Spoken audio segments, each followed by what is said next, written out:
Hi everyone, hope you are doing well from wherever you're watching this channel, depending on your time zone. Now, there are allegations that Ruto made about the judiciary, which Kenyans are questioning right now.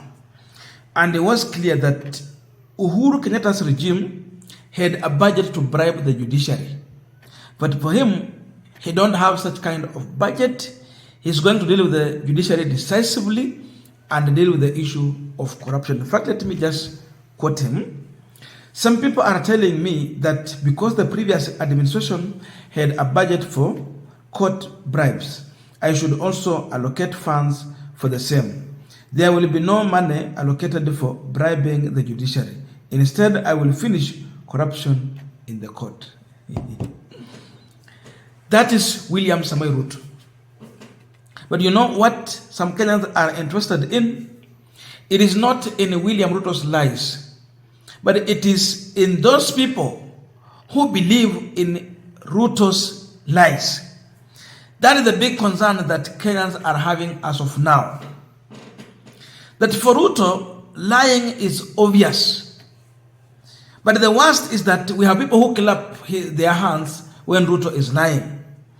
The worst is that we have people who really just believe in these lies. That is the biggest concern.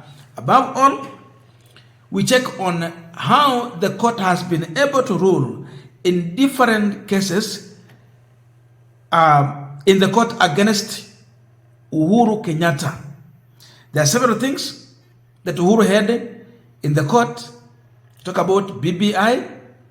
You talk about the issue of affordable housing.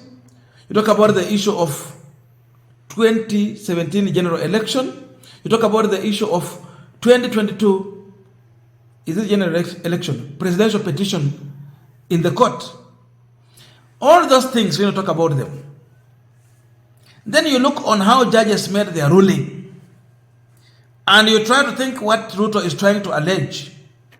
Ni kama usiku na mchana. Ile kitu mimi nasema, sina shida na Ruto kuendelea kudanganya Wakenya. Sina shida na hiyo. Ile shida niko nayo ni kwamba kuna watu bado wanamwamini na bado wanamwamini. Ruto anasema kulikuwa na budget, Uhuru alikuwa na budget ya kuhonga majaji. Si amesema hivyo? Ati Uhuru alikuwa na budget ya kuhonga majaji.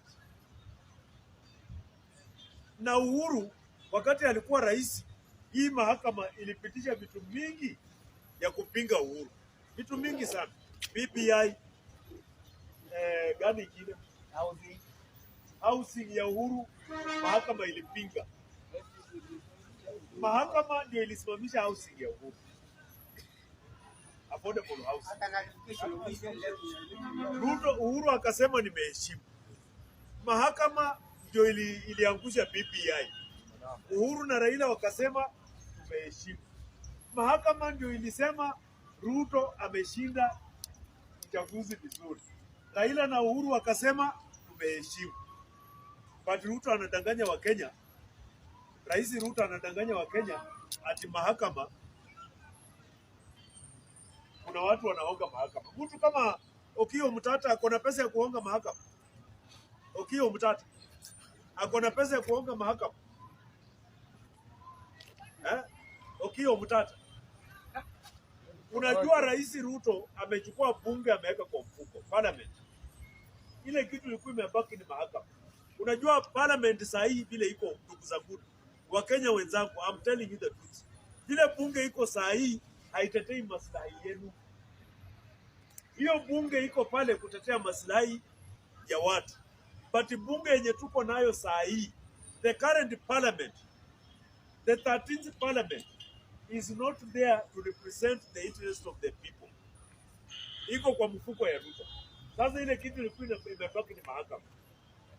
Na Ruto anapambana mpaka lazima hii mahakama aweke kwa mfuko. Na ile shida tuko nayo, tuko na Chief Justice ambaye hawezi simama aongee atetee mahakama. Maraga ndio Chief Justice ambaye hatutawahi kuwa na judge. CJ mwingine kama Maraga. Hatutawahi kuwa na mwingine. Maraga alikuwa anatetea mahakama. Now we are continuing this panel discussion, but just a quick request. For those who are watching and you have not subscribed, please consider subscribing. To our channel subscribers, I must say thank you so much. And again, to all our viewers, please give this video a thumbs up. Thank you so much, and back to this discussion. Now, that man is raising serious questions that need answers from UDA and the Ruto's administration. Because it is Ruto who is making this allegation, Gachagua supporting the allegation, they have to come out and answer this question. How possible can it be that a man who has a budget to bribe the judiciary can lose serious cases that is of great concern to him as an individual? Talk about the Building Bridges initiative. Something that Uhuru had a lot of interest in. He invested in it, but he ended up losing that case in the court. How possible can this happen when we have a man who has a budget to bribe judges? How possible was that? That the ruling did not favor Uhuru and Raila Odinga. If Uhuru had a budget for the judiciary, this is one of the serious cases that they had a lot of interest, they had invested in, and indeed, ilikuwa tu washinde kama kweli walikuwa na budget ya kushughulikia mambo kama hayo. So Ruto should come out and tell us, how possible was that? Can we conclude and say that if Uhuru had a budget for that, then Ruto also had a budget for the same? So he offered big money compared to what Uhuru was offering, and therefore the ruling went in his favor. Can he confirm that? Kama kweli Uhuru alikuwa na budget ya corruption, basi pia William Ruto alikuwa na budget ya corruption from his side. So he gave bigger money. If you want Kenya to believe his statement, then we are going to interpret it in this way. How possible would it be that Uhuru can lose a presidential petition case on 2022 general election when he was in a better place to bribe the judiciary? How was it possible that they lost the case in the court? Maraga literally nullified the presidential election year 2022. How possible was that if this man was working with the judiciary in the pocket? Kama kweli Uhuru Kenyatta alikuwa anatembea na judiciary kwa mfuko wake, alikuwa na uwezo mkubwa wa kuwashawishi kuwahonga pesa, ilikuwaje in such a big case where he had a lot of interest which meant death and life for him, that he ended up losing the case in the court? That is the question that man is asking. How possible was this? Ilikuwaje?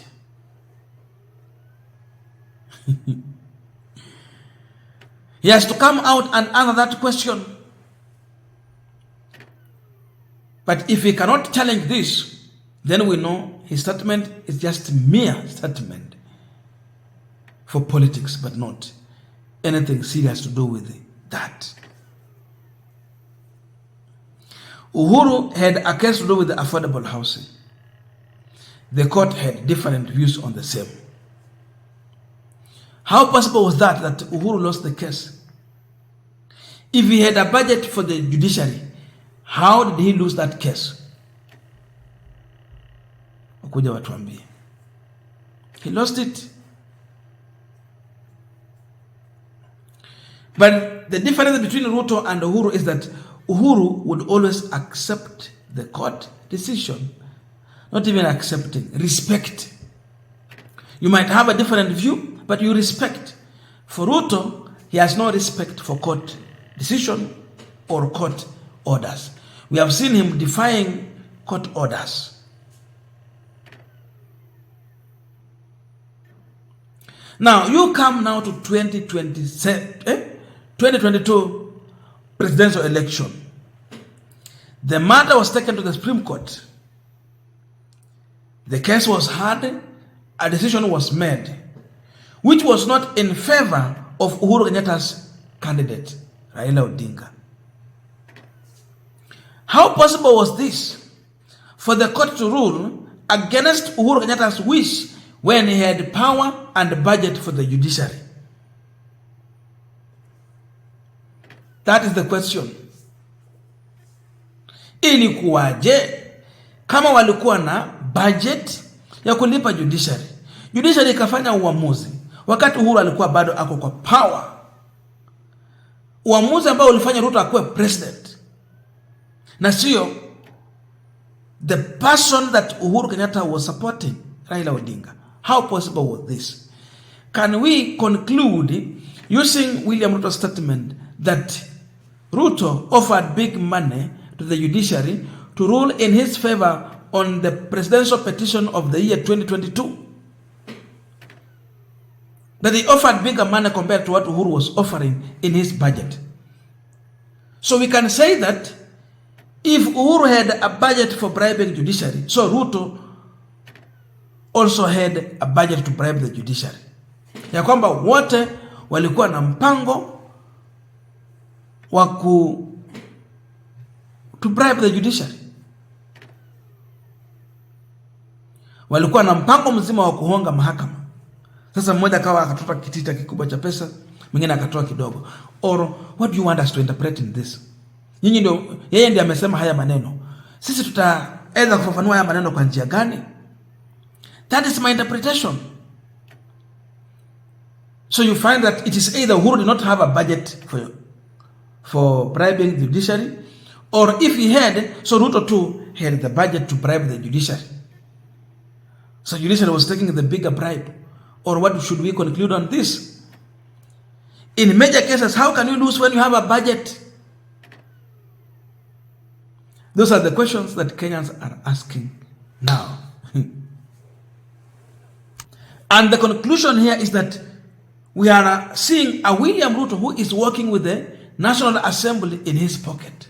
And so he wants to do the same with the judiciary, but the judiciary is still reluctant on that. That's why he's advancing this work.